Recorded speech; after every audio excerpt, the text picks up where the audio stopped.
started the vertical stream as well. Good evening to those in the vertical stream. Mark Andrew Chapman in the horizontal. Good evening, Mark.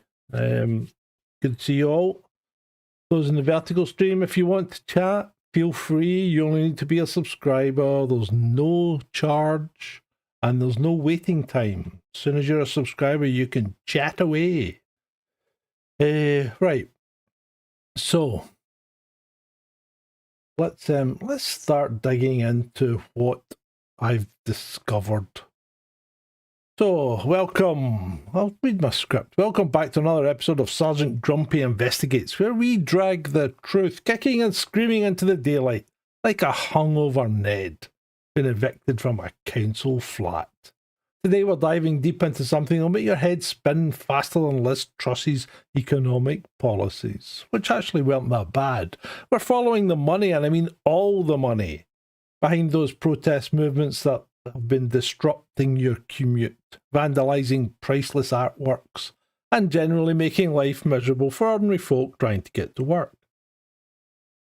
Now, I know what some of you are thinking. Here goes Grumpy again, having a go at the protesters, and, you know, that's what I do. But hold your horses, because what I've uncovered is going to surprise some of you. Not all of you, but some of you. And we're talking about strange things like oil heiresses funding anti-oil protests, billionaire hedge fund managers bankrolling climate activism while profiting from fossil fuels, and dark money networks that make the Illuminati look transparent.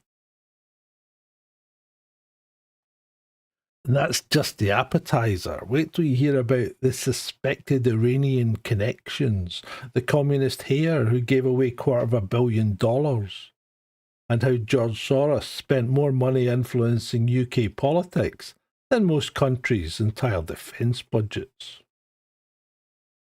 So, grab your beverage of choice. Mine's a proper Scottish plain water with a slice of orange in it. Just because I'm a bit different. None of your artisanal shit here. Here we go. Right, let's stop with the most delicious irony I've encountered, is watching politicians promise to cut their own expenses. Meet Aileen Getty, granddaughter of J. Paul Getty, whose oil empire once made him the richest man on the planet. Now, you think someone whose fortune comes from drilling holes in the ground and extracting the black gold might be, you know, slightly supportive of the oil industry? But no, our Aileen has gone full circle and is now the primary funder of Just Stop Oil. The same Muppets who threw soup at a Van Gogh painting and blocked ambulances on the M25. Getty provided the initial $500,000 seed funding for the Climate Emergency Fund back in 2019, and has since donated over $1 million of her inherited oil money to fund protests against, well, oil. Like watching someone burn down their own house to protest arson. The Climate Emergency Fund, great name, isn't it, has distributed over $4 million globally, with $650,000 going specifically to UK groups in 2022 alone. Just Stop Oil got about $1.1 million, while Extinction Rebellion pocketed around $200,000. Hi Shanti, nice to see you. Stuart, good to see you. But here's where it gets even a bit more strange. The executive director of this Climate Emergency Fund is one Margaret Klein Salamon, a clinical psychologist who describes their strategy as operating like venture capital for activism. She's literally applying business investment principles to fund disruption of business. And she praised Just Stop Oil as representing the next evolution of climate campaigning, operating as a non-violent army with that level of discipline, planning, and coordination.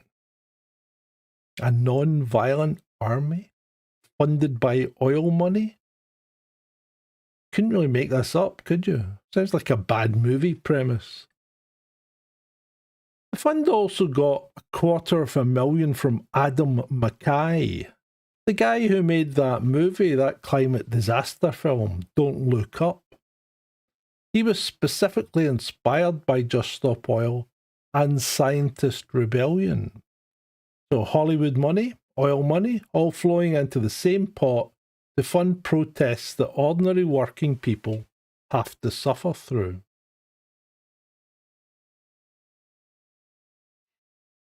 And then we've got the big daddy of progressive funding, George Soros. And before anyone starts screaming about conspiracy theories, everything I'm about to tell you is documented public information. The man himself is quite open about his activities. Between 1999 and 2018, that's nearly 20 years, 19 to be precise, Soros's Open Society Foundations provided $299 million to UK organisations. $299 million. And that is more than any country outside the US received. That went into Britain. To put that in perspective, that's more money than most developing nations spend on their entire healthcare systems. This one Hungarian-American billionaire spent more money influencing UK politics and society than many sovereign governments spend on their citizens. The Open Society Network operates in 120 countries with 1,800 employees, managing an annual budget of around $1 billion. Basically a shadow diplomatic service with better funding than most actual diplomatic services. What's your take on foreign billionaires spending hundreds of millions to influence UK politics? Is it democratic philanthropy or foreign interference? What do you think? Shanti's mentioning, isn't Soros funding GB News? Possibly. I don't know about the second one. I don't know who's funding that, to be fair. I think that's a kind of self-fulfilling prophecy because we are so generous with our benefits. I think that information just gets around and these guys are coming to Europe and they might as well try and make that last step to get to the land of plenty, which isn't going to be plentiful much longer. We keep going at this rate.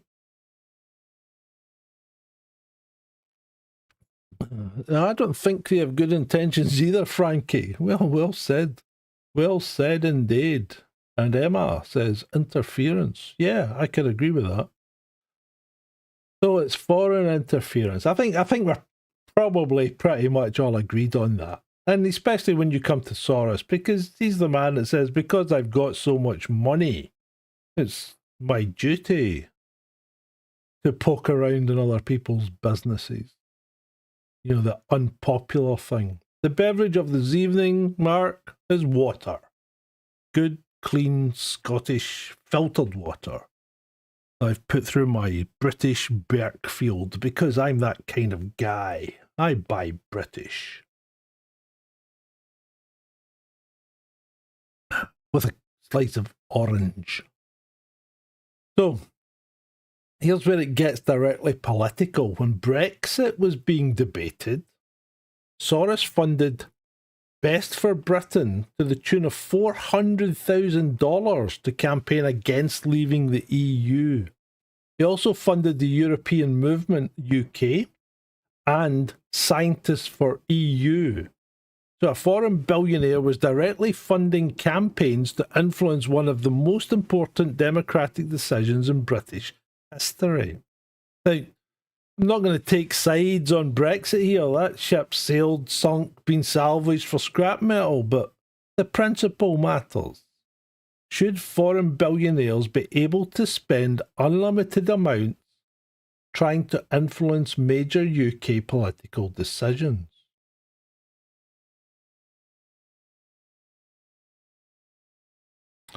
Yeah. Harold says, I like how he only pays protesters to protest for 1 hour, then they go home. Yeah. Yeah. But it doesn't stop there. Soros also funds the Tides Foundation, and we'll get to them in a minute. That's provided money to pro-Palestinian causes that support UK activism. It's like a Matryoshka doll of funding, with organisations funding organisations funding organisations, just to hide where the money's actually coming from. Soros's philosophy comes from his mentor, Karl Popper, the concept of open society. Soros believes his wealth gives him a greater degree of independence with an obligation to take a stand in controversial issues, as I was saying earlier. Essentially, being rich gives you the right to shape other people's politics. Or does it? And fair play to them for being honest about it. Most billionaires pretend they're not trying to influence politics while quietly buying politicians like they're collecting football stickers. So the dark money machine, the Tides Foundation. Now we enter the murky world of what critics call dark money. And the Tides Foundation is the masterclass in this art form. It's based in San Francisco. This network has combined assets approaching $1.4 billion. It operates as a financial washing machine for progressive causes.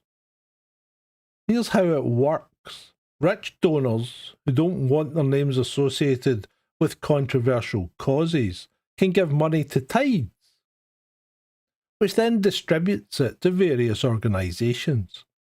The original donors remain anonymous, but their money still reaches the intended target. I was going to make an advert, but I didn't have time. Want to fund radical activism but don't want your name in it? Try Tides, the political money laundering service for discerning billionaires. So should donors be able to remain anonymous when funding political causes? Or should all political funding be transparent? What's your view on dark money? Anybody? Interesting though, isn't it? Oh.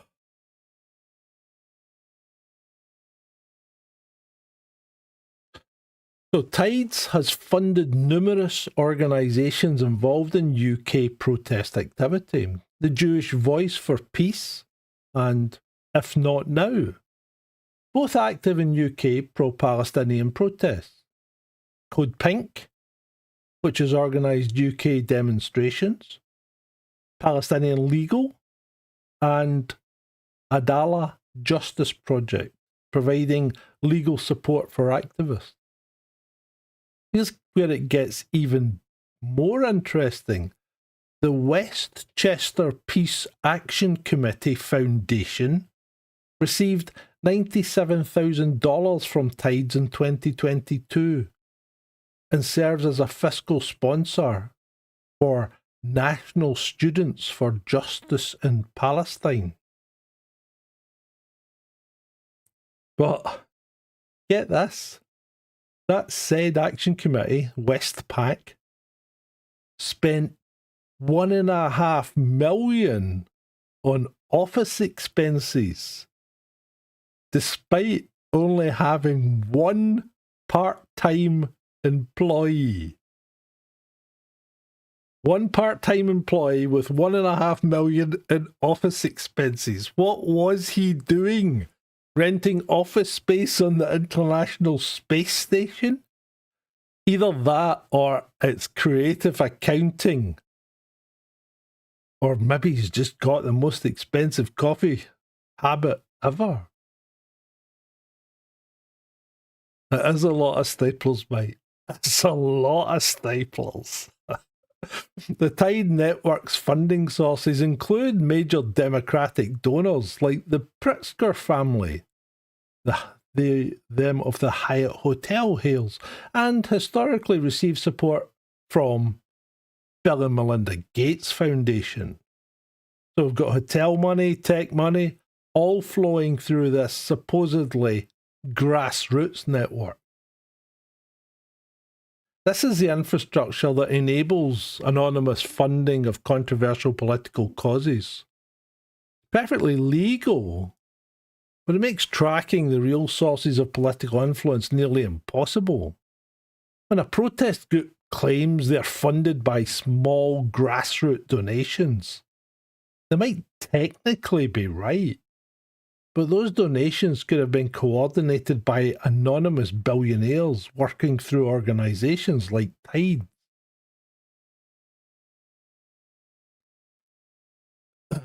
What about Dale Vince? CTM, what about the funding of Robinson's gang? Well, CTM, you make an excellent point on the vertical stream. And don't jump the gun, mate. There's a long way to go in this. And don't worry. I'm looking at funding of all protest groups in the UK. So hang in there. Hang in there. So, section 4, the green energy contradiction. Dale Vince. Let's talk about Dale Vince. A fascinating character who embodies the contradictions of modern climate activism. Vince is the founder of Ecotricity, a renewable energy company, and he's got a personal net worth of an estimated £107 million. Over the past decade, Vince donated £1.5 million to the Labour Party, while simultaneously funding climate protest groups. He gave over £340,000 to Just Stop Oil. That was 16% of their total funding between March and August 2023. And he also funded Extinction Rebellion. Now, you might think this makes sense. Green energy entrepreneur supports climate activism. But here's the thing. Vince was essentially hedging his bets. He was funding mainstream political parties and radical direct action groups at the same time. So was he smart strategy?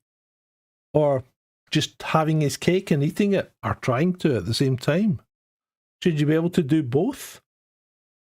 It's your money. Should there be some kind of controls on it?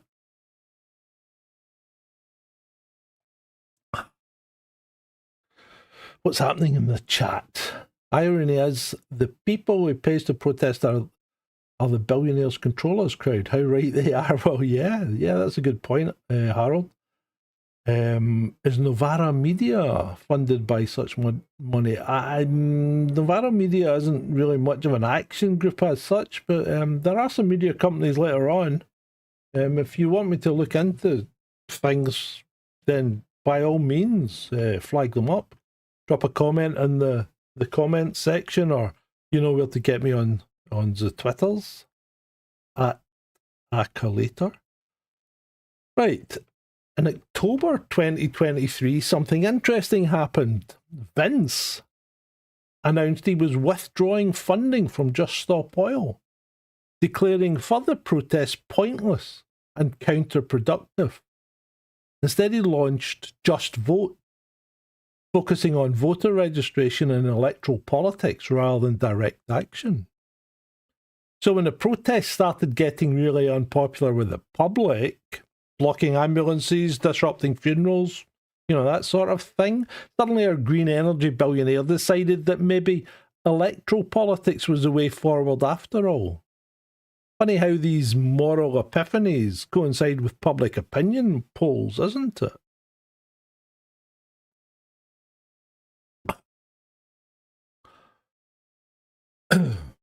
Conservative MPs weren't having any of it. Deputy Chairman Lee Anderson at the time stated, "Every day that Labour takes money from Dale Vince, another ambulance is delayed, a hospital appointment is missed, a grieving relative can't get to a funeral." Strong words, but the man did have a point. If you're funding the groups causing the disruption, then the political party that refuses to crack down on them, you're essentially playing both sides of the game. Good evening from London, Batman 2022. Good to see you. So what we got? So really, Mark Andrew Chapman says if all the protests are funded by greedy, power-crazy billionaires, they're completely pointless and meaningless and will change nothing. Mere funded pawns in the big game of chess. It's a possibility, Mark. It's a possibility. The whole thing is somewhat entangled. It really is. It really, really is. There is no left or right, says Batman. There is only Israel. And James Latimer chipes in with "They're all corrupted by money. Money is the root of all evil, is it not?" Indeed. Let's see if we can bring that one up. That is a yes. Oh, for some reason it has reset itself and it's not showing properly. I shall fix that, if I may. Oh. Bear with me, people. Bear with me.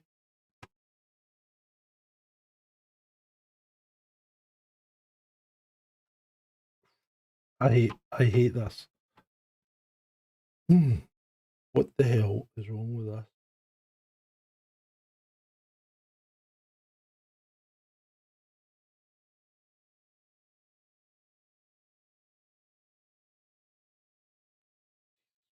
Right. I am annoyed, but I shall not let it get to me. They are all corrupted by money. Right. 500,000 people protested in the Iraq war. That still happened. Indeed it did, Batman. 100,000 people protest Brexit. That still happened. Yeah, of course it did. Well, Gaza really doesn't have a lot to do with us, to be fair. I mean, the UK stops funding the other country involved. It's not going to make any difference because it's America that spends all the money there. Provides all their arms. We're just small beans. But anyway, let's get back into the show now. Time to come to the communist here, James Fergie Chambers. So the most radical funder in the entire investigation, James Fergie Chambers, heir to the Cox Enterprises empire.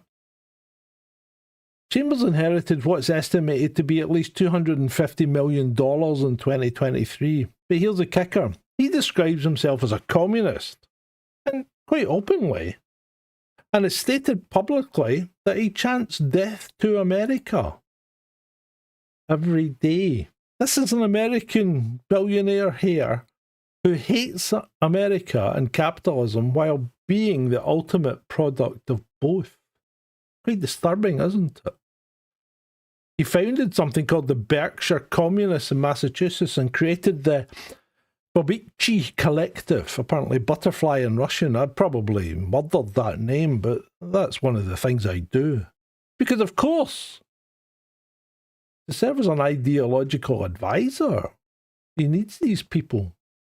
He also owned something called the Berkshire People's Gym, which excluded landlords and capitalists, before it was shut down in 2024 for zoning irregularities. Batman 22 says his point is protests don't work. I tend to agree with you. James Latimer says 20 billion in aid for other countries plus. I'm not quite sure. They all do speak, James, you're right. They all do speak with forked tongues. Who else we got? Robin. Beats and tapes, don't join a cult. Make your own. If you really want to make money, found a religion. L. Ron Hubbard is your poster child for that. So here's where it connects to the UK protesters, because Chambers pays the legal fees for Palestine Action members. the group that was recently prescribed as a terrorist organisation by the UK government. He posted $50,000 bail for activists who attacked an Elbit Systems office in New Hampshire in 2023. Elbit is an Israeli arms company, I believe.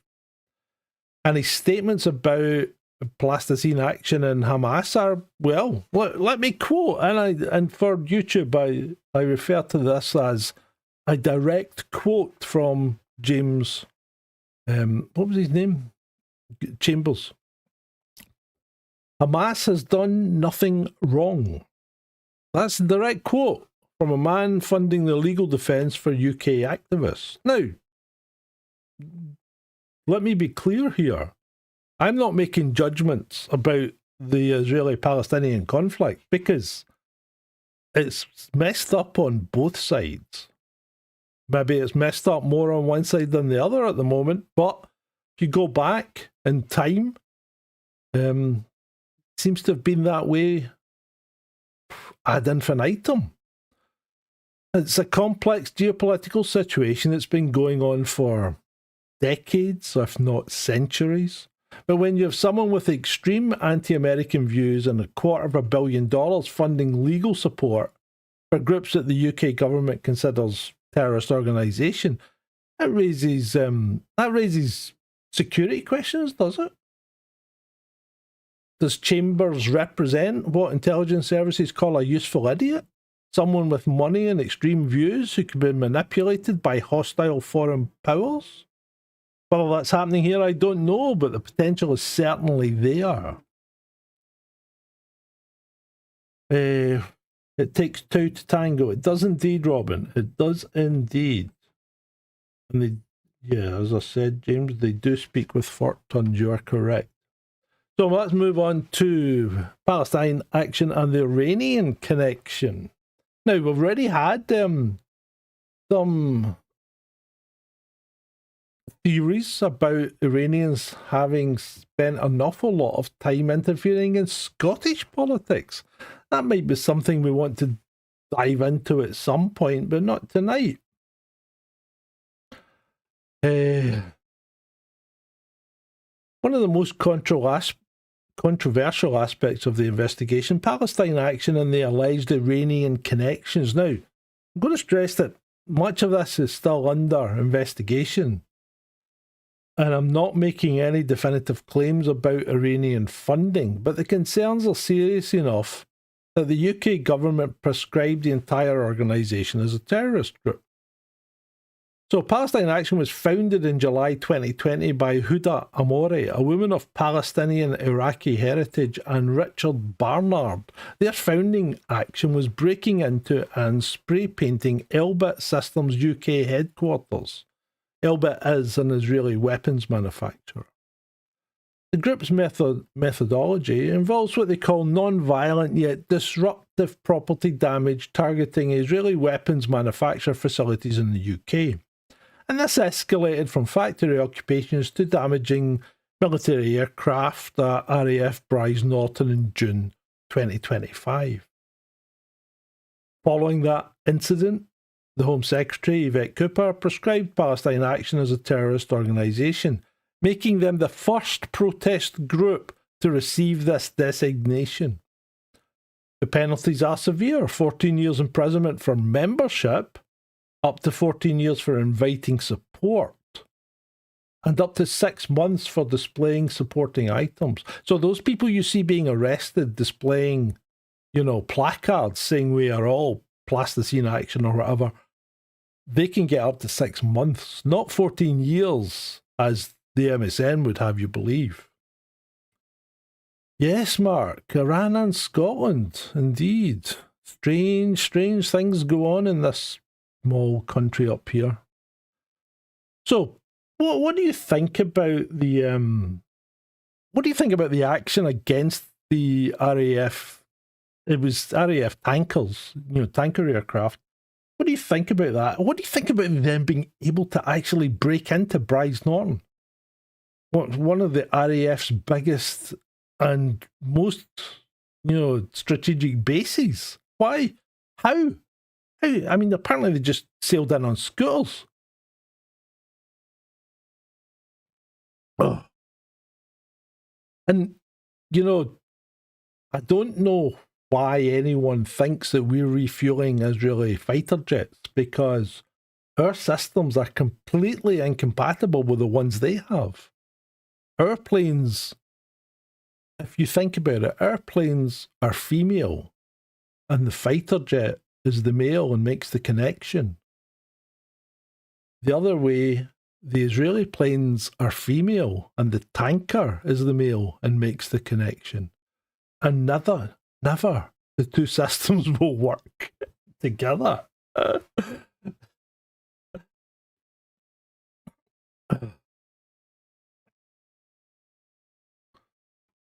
Did anyone see Piers Corbyn getting nicked at Westminster? I didn't. Maybe he did. I don't know. That's a good one.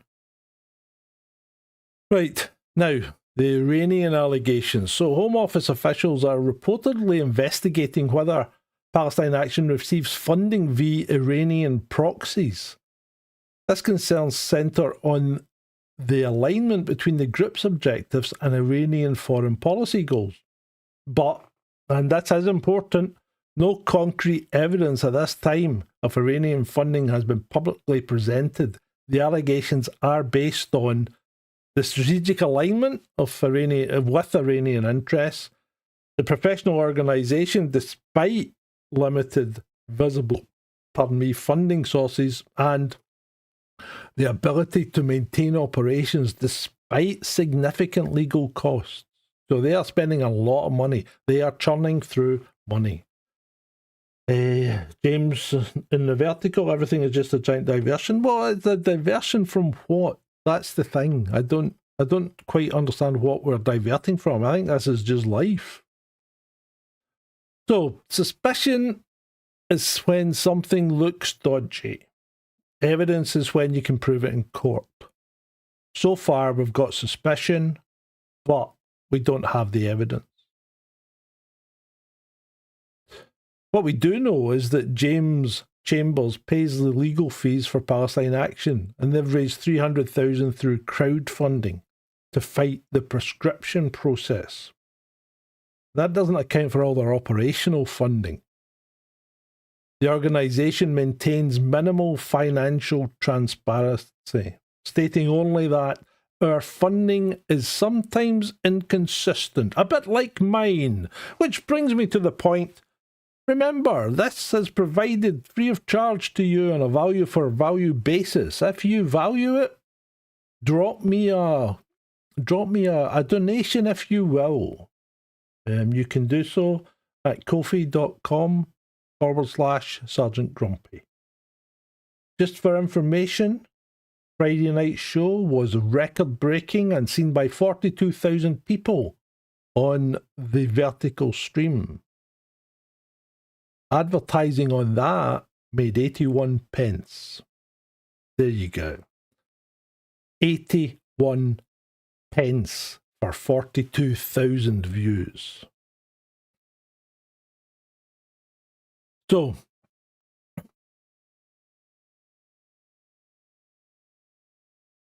as I was saying, they claim their funding is inconsistent, like my own, but always assign donations towards arrestee and prisoner support. The Iranian angle is concerning because Iran has a documented history of funding proxy groups across the Middle East and beyond.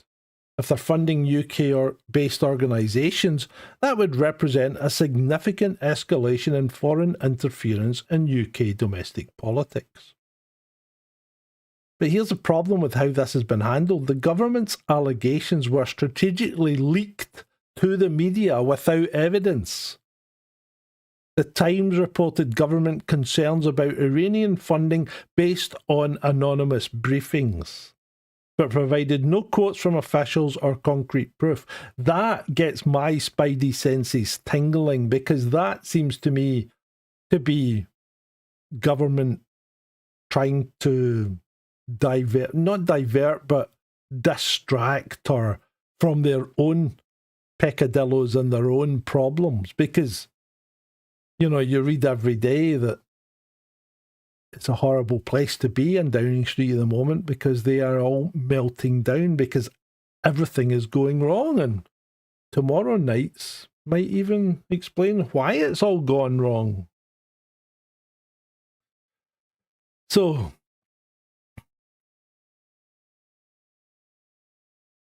it's information warfare. You leak dramatic allegations to friendly media, you let them run with the story, and suddenly public opinion shifts before any actual evidence is presented. The same playbook used for the Iraq weapons of mass destruction claims. Big scary allegations, lots of media coverage, actual evidence to follow. Spoiler, it didn't.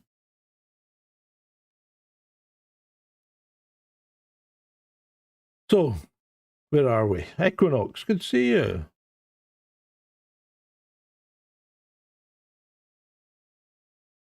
Was Doofus Smith on the Vertical saying, these are the questions that need to be asked. Thank you, Doofus. I'm hoping I'm asking them. Unfortunately, sometimes you can't answer them. That's the problem.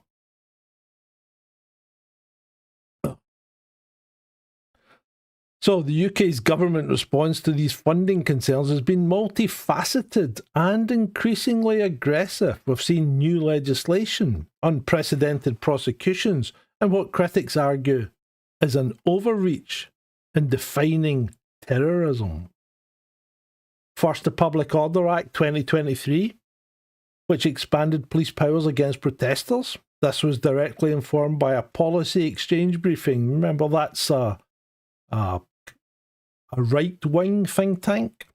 And here's the beautiful irony. Policy Exchange has received funding from oil giant ExxonMobil through its US branch. So oil money influenced anti-protest legislation to stop protest funded by oil money. Remember Getty funding the Just Stop Oil? It is like watching a Chinese firing squad, but with more lawyers and less accuracy. Second, the Foreign Influence Registration Scheme, which came into force in July 2025, that's this year, this requires individuals and organisations to register when they have arrangements with foreign powers involving direction to carry out political influence activities in the UK. Should foreign influence be more strictly regulated? Or does it risk creating a bureaucratic nightmare that stifles legitimate international cooperation? Where do you draw the line? Don't know. What we got? Equinox government is terrorism. That's a good point, mate. Good point. Where are we? Doofus Smith says, I think police just do as they're told. Yeah. James Latimer, police are bent.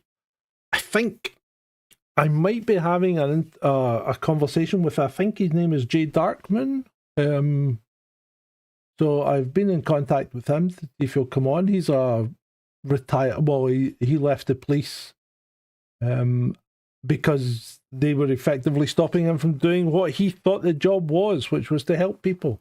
So it'd be quite interesting if we get together, because I've got an older experience of the police, where his is more up to date. I think he only left it a year or so ago, which would be quite good. There we go, a donation from Chanty. Thank you. CoffeeBot has reported that. Now, where were we? Let's go back. Enforcement actions. The prescription of Palestine Action as a terrorist organisation was unprecedented. The first activist group banned for property damage rather than violence or threats to life.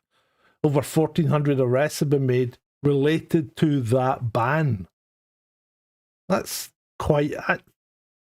Is it an overreach? Possibly. Yeah, I think it might well be. Now, and don't get me wrong, I do support law and order, having spent 20 years directly enforcing it, and then another 9 working behind the scenes. There's a difference between maintaining public safety and using terrorism legislation to criminalise political protest. And when you start banning organisations for property damage, you're setting a precedent that could be applied much more broadly. Having said that, the property damage did involve incursion into a Ministry of Defence base.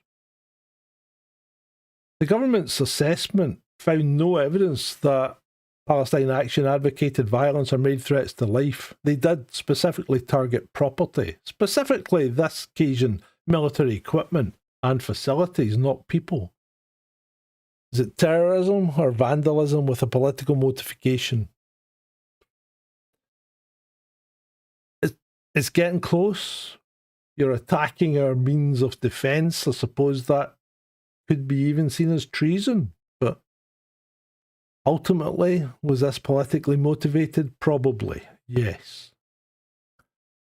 UN experts have urged the UK not to misuse terrorism laws against protest, arguing this creates a significant chilling effect during ongoing genocide in Gaza. That's harsh language from international observers, directed at us, normally the ones that are putting the harsh language out. Meanwhile, mass arrests and harsh sentences have followed. Roger Hallam, our friend Roger, one of the founders of Extinction Rebellion and Just Stop Oil, received a 5-year sentence, reduced to 4 on appeal, for organising the M25 protests. That's the longest sentence for civil disobedience since World War II. I'm certainly not defending blocking ambulances or vandalising artwork. Those actions were stupid and counterproductive. But when you're giving longer sentences for organising protests than some people get for actual violence, including violence on the person, you've lost the plot somewhere, haven't you?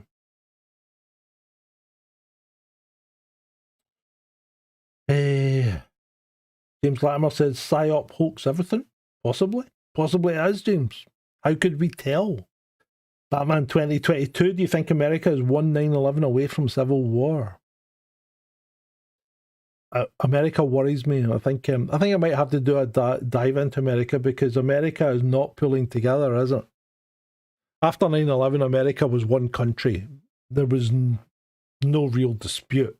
It was one country with a common enemy, and everyone worked towards it. But they're not doing that right now. They really aren't. Harold says, traitors, I assume, attacking our defence vehicles. And Shanti says, a bit towards the Lecky Bill. Why, thank you, Shanti. Thank you. Right, now, because I believe in fairness and evidence-based analysis, we need to acknowledge that this isn't a one-sided story. It's not all on the left. So while you're investigating foreign funding of protest movements, we should also look at corporate and right-wing think tank funding that shapes the UK political discourse. And we've been through some of this earlier on last week. Policy Exchange, whose briefing directly influenced anti-protest legislation, has received funding from ExxonMobil, as we said earlier. Conservative politicians have received over $630,000 from Tufton Street board members. And that's the network of think tanks, including the Institute of Economic Affairs and the Global Warming Policy Foundation, in the 6 months after Sunak became Prime Minister. The Tufton Street network has received funding from oil companies and wealthy individuals with fossil fuel investments. So while protesters are being funded by foreign billionaires, the government response is being shaped by corporate interests with their own financial motivations. And I mean, should we be equally concerned about corporate influence on government policy as we are about foreign funding of protests? Is there actually a difference between the two? I think we should. I think we should be concerned. The good old think tank, says Mark Andrew. Yeah. Equinox, is there any wonder people are actually running off to the woods to surreptitiously build subterranean homes to get as far away from the government as they can? I think not. I think there is no wonder. America is finished, says Batman 2022. Yeah. I think we're finished first, though, mate. I think we are.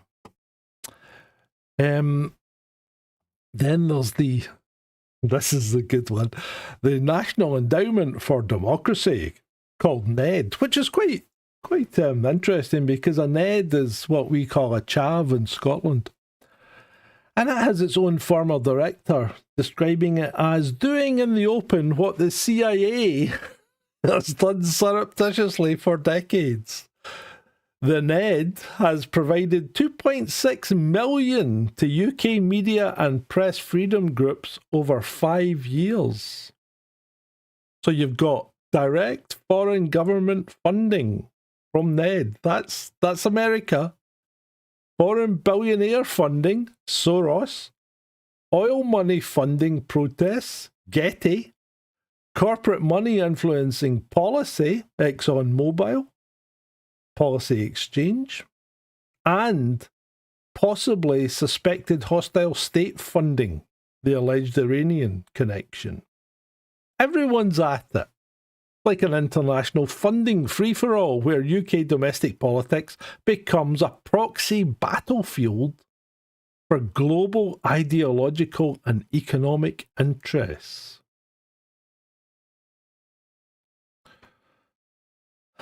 Tommy Robinson's international backers. And I was quite surprised at some of the information I found out here, because I hadn't really looked into Tommy Robinson that much. Now, and obviously because I believe in fairness and evidence-based reporting, we need to talk about the elephant in the room, or should I say the other elephant, because apparently we've got a whole bloody zoo of them, haven't we? While we've been tracking foreign money flowing to left-wing protests, there is an equally significant international funding flowing to the right, specifically to Tommy Robinson. And before anyone starts screaming bias, let me be clear, I don't give a toss about Robinson's politics. I don't care. I care about foreign influence on UK domestic affairs, regardless of which direction it's coming from. Especially if it's coming from people like Musk, who I find very difficult to trust. Very difficult to trust. So if we're going to investigate foreign funding of protests, we have to investigate all the foreign funding of protests.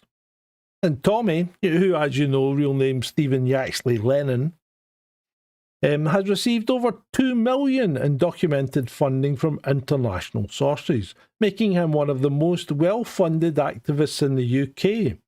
And the sources might surprise you. They did me. And before I reveal the details, what do you think has been funding Tommy Robinson? Take a guess at the main sources, international or domestic. Batman, what do you mean with America is finished? That's spot 17. There you go, Batman, there's a question for you.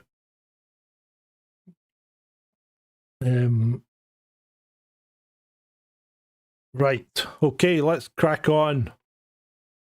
The biggest single funder of Tommy Robinson has been Robert Shillman. Robert Dr. Bob Shillman, a US tech billionaire with a PhD from MIT. Shillman provided Robinson with what they call a Shillman Fellowship through the Canadian website Rebel News. What? It's worth approximately $85,000 a year, and he's been doing that since 2017. Now, Shillman isn't just a random rich bloke with too much time in his hand. He's funded about 20 similar fellowships and is described as a key figure in the transatlantic counter-jihad movement. So we're talking about systematic, organised funding of right activists across multiple countries. And then it gets even better, doesn't it? The Middle East Forum, a Philadelphia-based pro-Israel think tank, spent roughly $60,000 on Robinson's legal fees and funded free Tommy demonstrations in London in 2018. They didn't just send money, they sent staff to organise rallies, paid for rally stages, and even flew Republican Congressman Paul Gosar to London to speak at one of the events. We're talking about an American political figure directly participating in UK domestic political activities. Now, before we all go, that's horrendous, remember what our own Labour Party did in the run-up to the American political election for the last one for Trump. They sent over some of their own people. So what do you think about this? What do you think about all this funding that's coming in and the obvious places it's coming from? Andy Osborne says Mossad. Well, there's a possibility. Data harvest for the undesirables, yep. Spot 17 says hello from Argentina, an American country too. Elon is a puppet. Indeed, how is Argentina?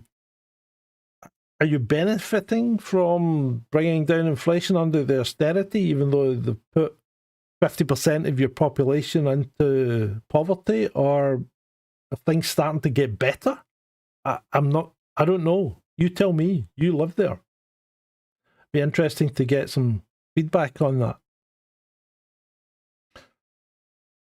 Yeah, well, I've been kind of saying that, but Spot 17, who lives in Argentina, says terrible.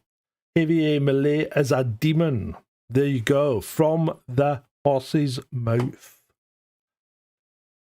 So, the most recent high-profile supporter of Tommy has been Elon Musk. Since buying Twitter in 2022, Musk has restored Robinson's banned Twitter account, giving him access to 1.5 million followers.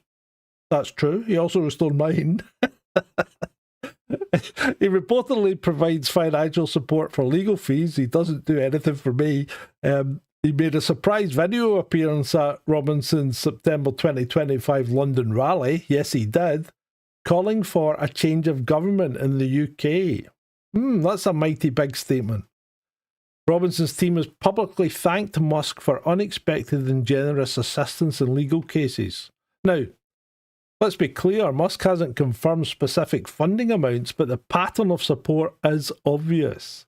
When the world's richest man is actively promoting a UK activist and calling for changes to our government, that's foreign interference by any reasonable definition. And the thing is, people, if you earlier on said that was foreign interference, and I remember Emma certainly did, when the left were doing it, this is also foreign interference when the right are doing it. You don't get to pick and choose unless you are completely cognitively dissonant. I think they probably do, Frankie. Frankie says, do you think the funders of both sides get together at private parties and drink champagne together? Yeah, probably. Yeah, they probably do. It's like when you watch things like Formula One, you know, the drivers are all trying to kill each other on track, and they're the best of pals once they're in the once they're off duty. So let's not forget, in September 2025, just a few days ago, Musk used his platform to address Robinson's rally, attended by up to what's described as 150,000 people. I don't think that's actually far off the mark when you look at the amount of land you need for 1 million people. You know, don't get carried away. You need an awful lot of space for 1 million people. And that's a foreign billionaire directly addressing a mass political gathering in the UK, calling for our government to change. Imagine the outcry if a Chinese billionaire had done the same thing. Imagine. What about if a Russian oligarch had done it? There'd be a complete meltdown.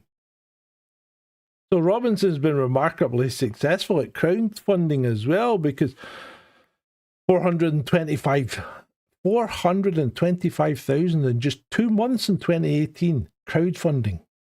2 million in donations following his 2018 imprisonment. 20,000 in Bitcoin. Ongoing monthly donations of £3,000 to £4,000 at peak times. That does demonstrate genuine grassroots support. It also shows how international funding can amplify domestic movements as well. So is there a difference between organic crowdfunding and organised funding from billionaires and think tanks? Where do you draw the line?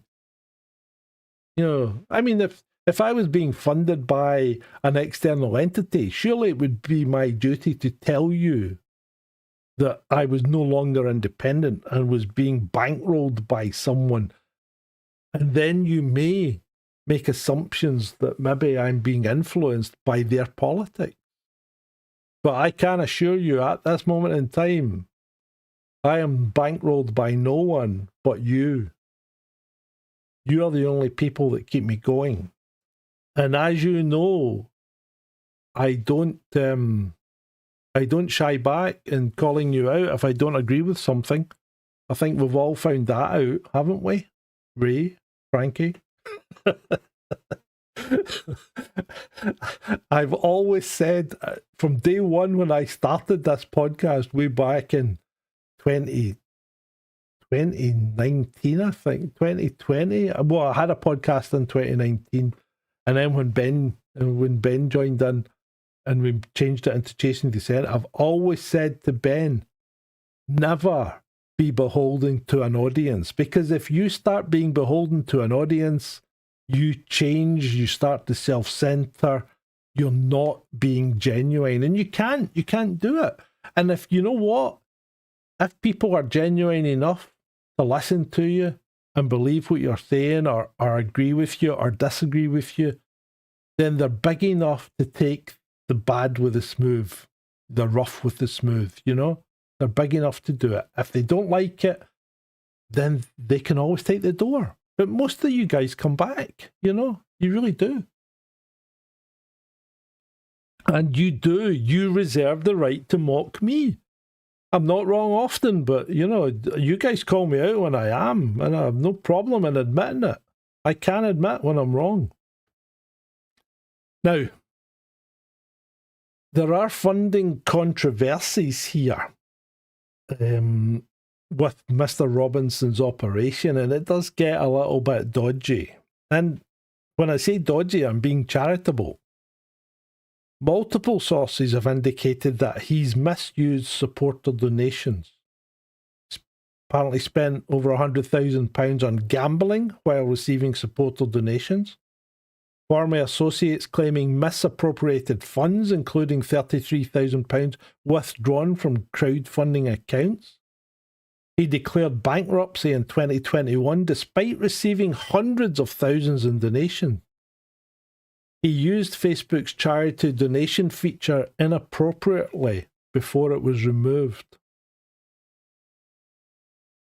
So I do still need the producer beats and tapes, you're right. So we've got a pattern of international funding combined with questionable handling of domestic donations. This is a bit like it was just resting in my account, Father Ted type episode stuff. It is like watching someone being bankrolled by foreign interests while simultaneously taking a little bit of the cream from their own supporters under false pretenses. Now, you know, I have no beef with Tommy. I think he does a great job, and some of the stuff he has exposed is brilliant. But when you're in that kind of scenario, when you're exposed like he is, you need to be squeaky clean. You can't be doing anything at all that's going to get you called out, or your credibility goes down the toilet. And because of those irregularities, several platforms have cut ties with him. PayPal, stopped processing his payments in 2018, citing policies against promoting hate, violence, or other forms of intolerance. It's a handy one for them to use. Facebook removed his donation button after he misused it. Multiple social media platforms have banned and restored his accounts. So these restrictions have increased his reliance on international funding resources and alternative platforms because he can't get to his grassroots support, or his grassroots support can't get the money to him easily. So we've got to look at the total documented funding that Robinson's received, and it exceeds over $2 million, making him one of the most well-funded activists in the UK. This international funding network has enabled him to maintain professional quality video production and a social media presence. Even when he's not here in the country or when he's in, prison, he has always maintained that presence. He's been able to fund legal defences across multiple court cases. And he's organised large-scale rallies like the September 2025 United Kingdom March, which has been a fantastic success, is it not? 25 arrests is nothing. And to be fair, most of Tommy's protest marches attract no more than 4 to 10 arrests. That's not someone who's out to cause trouble. It's someone who's out to get a point across. And it's enabled them to continue operations despite multiple imprisonments and legal challenges. So, comparing the funding, climate protesters getting millions from US foundations versus Tommy getting millions from US donors and think tanks. Are both equally concerning? Or is one worse than the other? In my view, they're both equally concerning because they both show foreign influence in UK domestic affairs.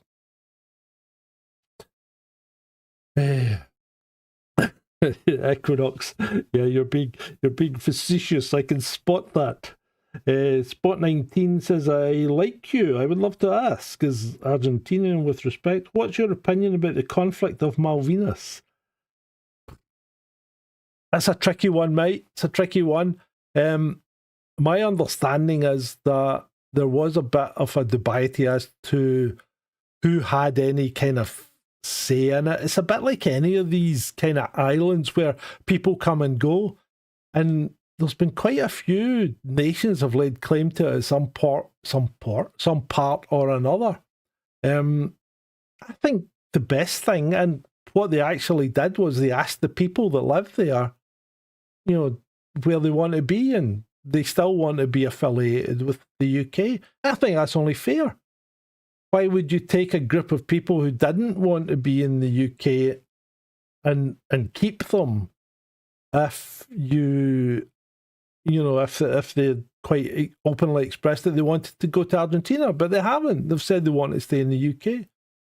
So I think it's only fair that the people that live on the islands have the say in who governs it ultimately. That's just my thoughts. Just my thoughts.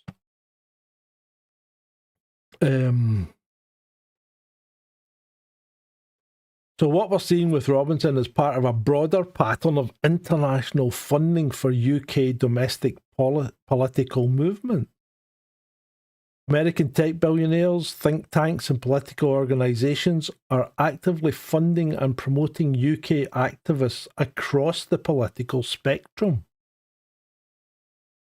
So the sophistication is notable. We're talking about systematic fellowship programs, Shulman, legal infrastructure support, Middle East Forum, platform access and amplification, Musk, professional organisation and strategic support, direct political intervention, American politicians at UK rallies.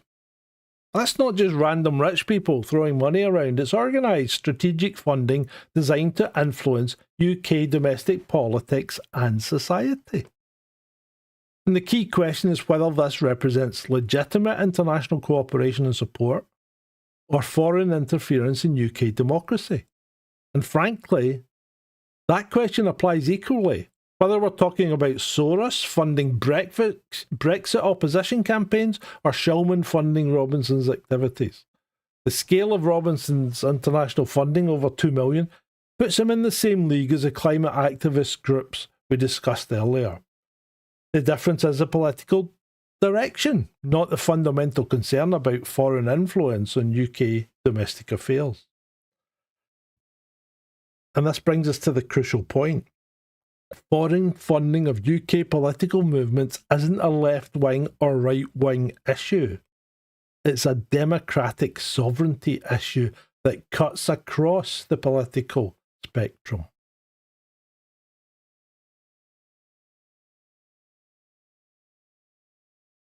How about private funding in the parties? Well, yeah, but I mean, we know that. The Labour Party is mainly funded through TUC, isn't it? The Conservative Party is mainly funded through corporate bodies. The whole system's ripe for corruption and rank with it. It stinks. The whole system needs changed, in my view. So one of the most significant findings of the investigation is the varying levels of transparency across different funding networks. And this matters because transparency enables democratic accountability. So if you look at things like BLM, UK crowdfunding, fully public donations, they'll evince political donations. It's reported to the Electoral Commission. It's fully transparent. NED grants, that comes from America. Congressional oversight and public reporting. You just don't see it being reported unless you go digging for it. But it's all there. Moderate transparency. Climate Emergency Fund. Some donor disclosure, but not all. Some's hidden. The Joseph Rowntree Trusts, that's Charity Commission reporting. Not quite as transparent. And low to no transparency. The Tides Foundation, that is a dark money network. That's designed to hide who the donors are, to hide where the money's coming from. Palestine Action, their funding sources are largely unknown. We have suppositions, we have suspicions, but largely unknown. The suspects obviously being the Iranians. So this lack of transparency serves no one well.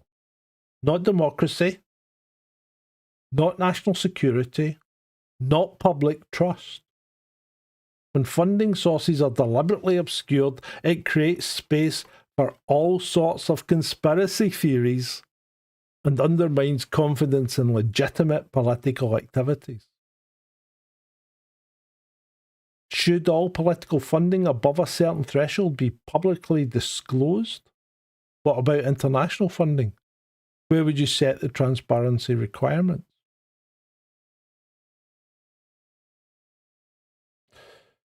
The system, including politicians operating from within an inherently corrupt hierarchical structure. Good luck with changing that overnight. Nobody's going to change that overnight, Equinox.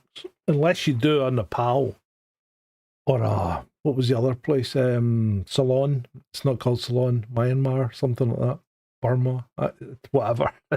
I'm going to get myself in trouble now using all these old names. Yeah.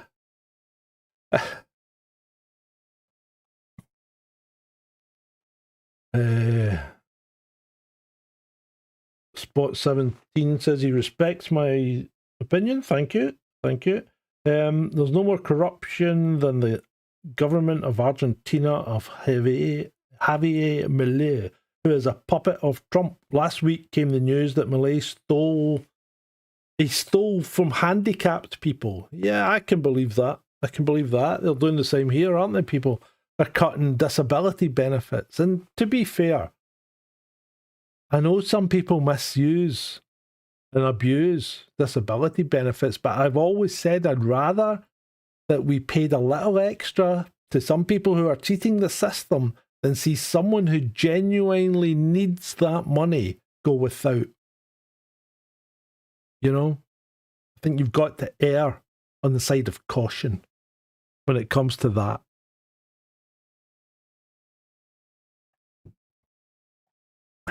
China's a different ballgame, Robert. Yeah. China is a different ballgame. Espresso Mechanic says he'd set a limit of 1,000 per calendar year for individual donations, so anything above that needs to be disclosed. I think that's fair. I think if you're a foreign corporation or even just an individual donor from a foreign, there should be a zero limit. Anything you donate should have to be exposed. That's my view. So, and this is what's really annoying. We demand more transparency from charity raffles. Than we get from organisations trying to influence major political decisions. You can't buy a lottery ticket without providing identification. Or you can't collect it without providing identification. But you can anonymously fund campaigns to change government policy. So, you have been a great audience tonight. We've had great chat. We've had great communication, fantastic questions. So we're now getting to the final stages. We're getting towards the end game, and it's been a long one. Oh yeah, it's 10:15. So, but we're getting there, people. We're getting there. So let's pull it together and figure out what it actually means for UK democracy and society. So we know for certain, and we can take this as read given the evidence that we have, that millions of pounds flow from US-based foundations and wealthy individuals to UK protest movements. That's not a theory. That's a documented fact. We know there is a transparency deficit. Many funding arrangements deliberately obscure the original sources of money through intermediary organisations and dark money networks. Again, we know this happens. And then we have the ideological contradictions. Climate protesters funded by oil wealth. Anti-capitalist movements funded by billionaires who continue to invest in their capitalistic concerns. And pro-democracy organisations funded by foreign governments to demonstrate the complex motivations behind protest funding. What didn't we prove? Where didn't we have the evidence to say that this is a fact? Well, we haven't proven Iranian funding. The government are alleging it. They've leaked it to the media to taint the public's opinion, in my view. It's still unsubstantiated. And it may never, ever come to be.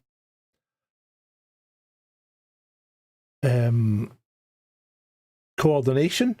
While the funding flows are documented, evidence of strategic coordination between funders and specific protest actions is actually limited. We don't have the trail of commands going, do this, do that. So that's something we can't quite get the handle on. And we don't know the effectiveness, whether the funding actually changes UK government policy or just creates public disruption and increases social tensions amongst ourselves. So, based on everything we've covered, what's the biggest concern? Foreign influence, lack of transparency, government overreach, or something else entirely? Spot 17 says he misses Phil Collins playing drums dressed as a gorilla. No? Robin, we are all getting mugged off. Yeah, we are, mate. We are, mate. The Espresso Mechanic says I I wouldn't do anything at all above £1,000. Big money in politics is the biggest problem. Yeah, you're right. You're right.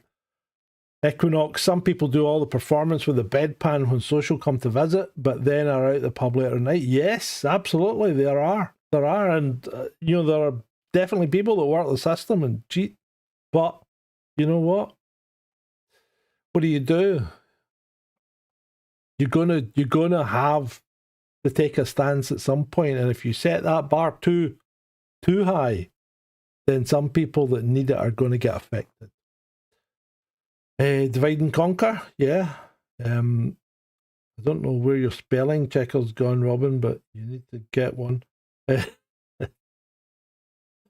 And Frankie says maybe that's what it's all for, destruction. Possibly, it could well be, mate. Could well be. So, I believe in evidence-based conclusions. You know that, and we've been working over the last couple of weeks with these evening talks and video essays, or whatever you want to call them. And the evidence here shows extensive foreign funding of UK protest movement.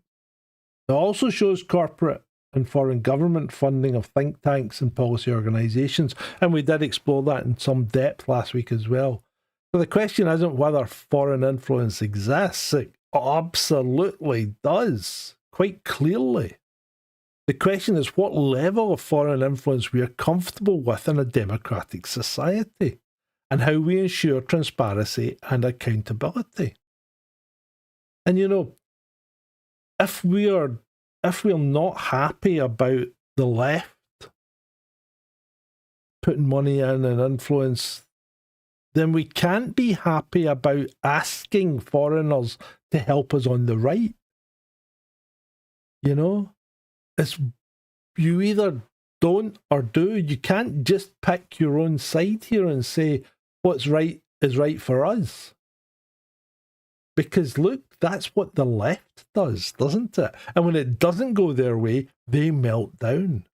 And we're better than that. If you're centre or right, you're better than that. In fact, even if you're middle left, you're better than that. It's these crackpots out on the far left who are the danger to society. It really is. And while foreign funding oversight is legitimate, the prescription of Palestine Action and mass arrests of supporters suggests potential overreach there. It does. Let's be honest. You maybe think, yeah, they should be targeted. They damaged, and a couple of RAF planes have cost us, tens of thousands of pounds anyway.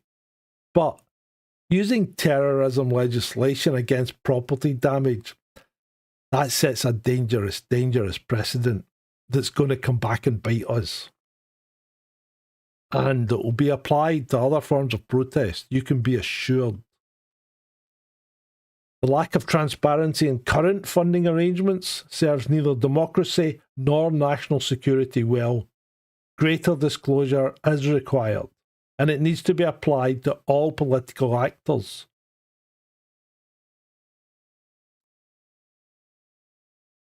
Fund the serious political parties from the Treasury, give them a few million each a year.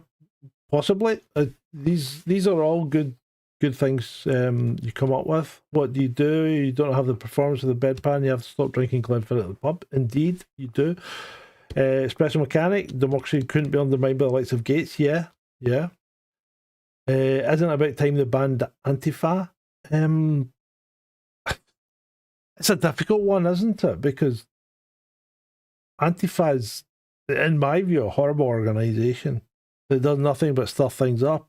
In fact, some might even say it could possibly be an intel op. Could it be a security service that's behind it? I don't know. It's possible. I don't like Antifa. It creeps me out. There's something about these people.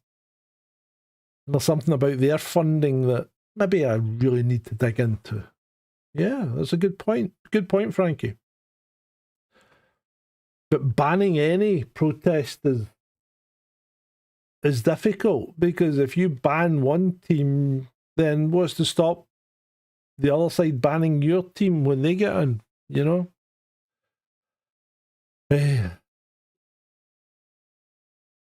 Both billionaires on both sides are playing chess with our people's lives. I think we can agree on that. Oil heiress funding the protest because she's got daddy issues, maybe, or granddaddy issues. Oil companies fund the think tanks. Working families suffer the consequences of both. I think the investigation reveals there's not a simple story of foreign manipulation, but a complex web of ideological, financial, and political motivations that reflects the globalised nature of modern activism and the ongoing struggle over who gets to define legitimate political participation in democratic societies. Key challenge for UK democracy is balancing legitimate concerns about foreign interference with the fundamental right to protest and associate freely.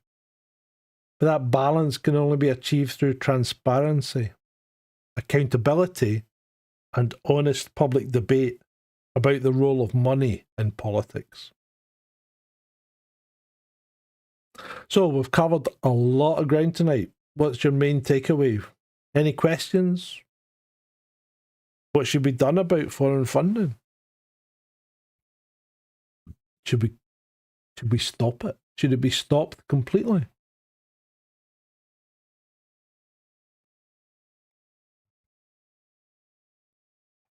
Banjo in the vertical chat says far-right fascist America suppressing opposing ideals, truly dictatorship. See, America, maybe I need to do a deep dive in America, because America's a fantastic, fantastic country to be in. Some states are better than others. And remember, America is not a democracy. America is a republic. A democratic republic, but it's a republic. It's a republic of individual states that come together under one banner called the United States of America. And I think maybe the federal government has too much power now, and maybe it's time the states thought about taking some of that power back. Because after all, that's what the Second Amendment's for, isn't it?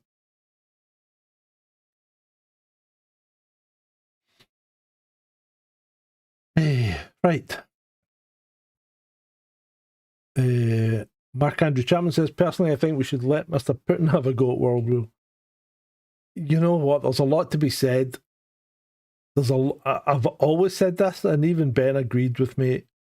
There's a lot to be said for having a benevolent dictator. It's just finding the right one. That's the problem. That is the problem. We need it.